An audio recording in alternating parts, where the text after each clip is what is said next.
There is no substitute for a well-written illustrated log of a cruise or travelogue. I have now done quite a few logs, and the techniques have evolved over the years. It is time-consuming to do, but it can be fun and provides a record that becomes increasingly valuable as you get older. I undertook to produce some articles on this subject, but decided that some matters were best dealt with by video tutorial, hence this series. Okay, let's get straight into it. Here is a series of pictures that we want to stitch into a panorama. Note that at the beginning and end of the series, the camera was pointed at the ground and a meaningless photograph was taken.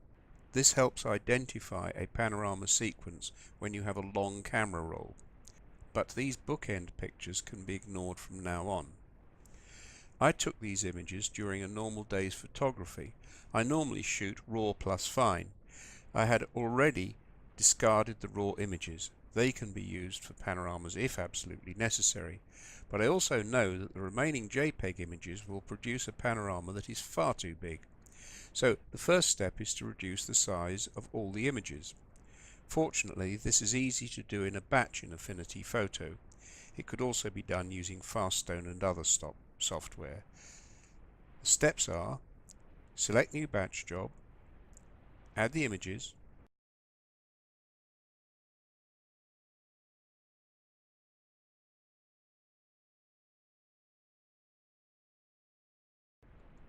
select JPEG output, select the new size, in this case 2000 pixels, but leave the output in the same place.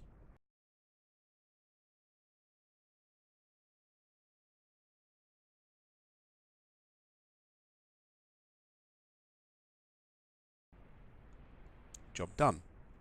We can see that the image size has changed to 2000 pixels wide. Now go back to the image processor and select New Panorama. Add the images again and click Stitch Panorama.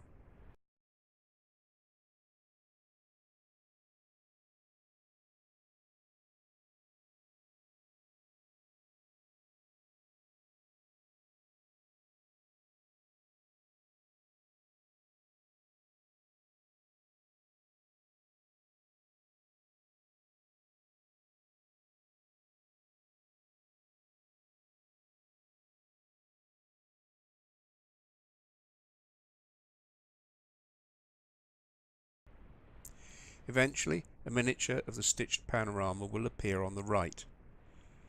If it looks satisfactory, click OK. The program then works its magic, smoothing out the transitions between all the pictures. As you can see, even with a small number of pictures, this takes some time, which is why it was worth reducing the size of the pictures. Now, zoom in a bit and scan the image for blemishes or discontinuities. In this case, there are none. Procedures for correcting any blemishes are application specific, so you will have to find out about those for yourself.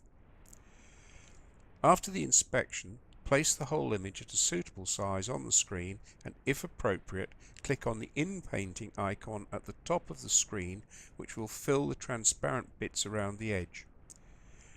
The rendering process is slow,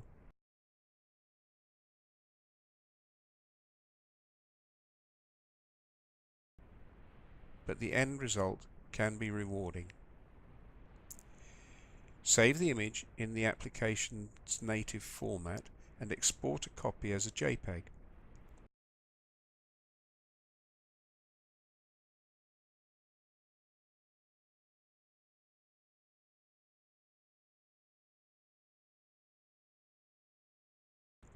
The image can now be treated as an ordinary photograph to which adjustments such as levels, haze removal corrections can be applied.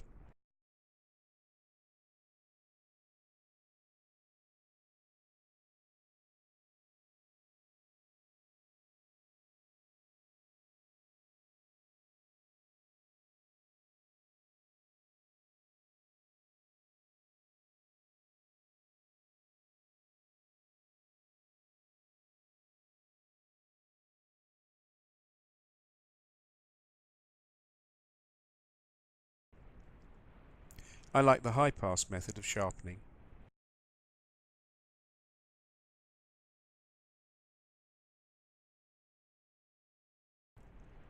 Now update the saved and exported images. And that's all there is to it. This next step is a demonstration of how to use a panoramic image in a video. Open the video processor and import the JPEG of the panorama. Place it on the timeline and stretch it to about 30 seconds. My video processor is Cyberlink PowerDirector. Others will look different but do essentially the same job of setting a keyframe at the beginning of the time period and another towards the end and adjusting the zoom.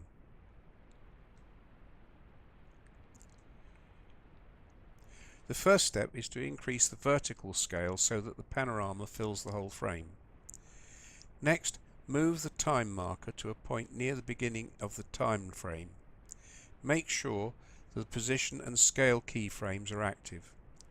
Slide the image to the right as far as possible and check the vertical position is centered. Now select a key point close to the end of the time sequence. Now slide the image as far as possible to the left and make sure it is centered vertically.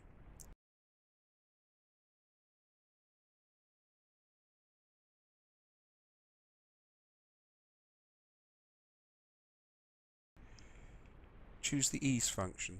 This makes sure that the motion slows and does not stop with a jerk.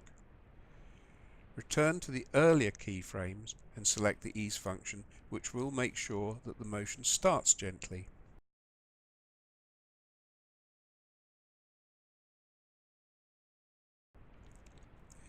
Now press the Start button to see the finished result.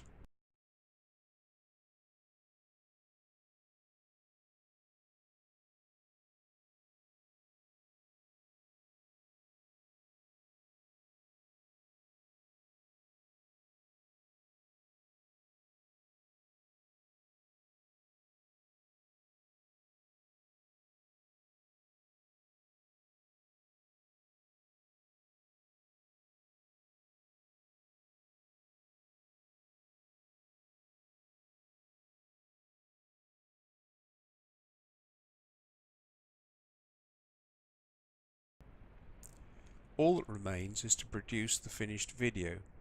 This is application specific, so is speeded up here.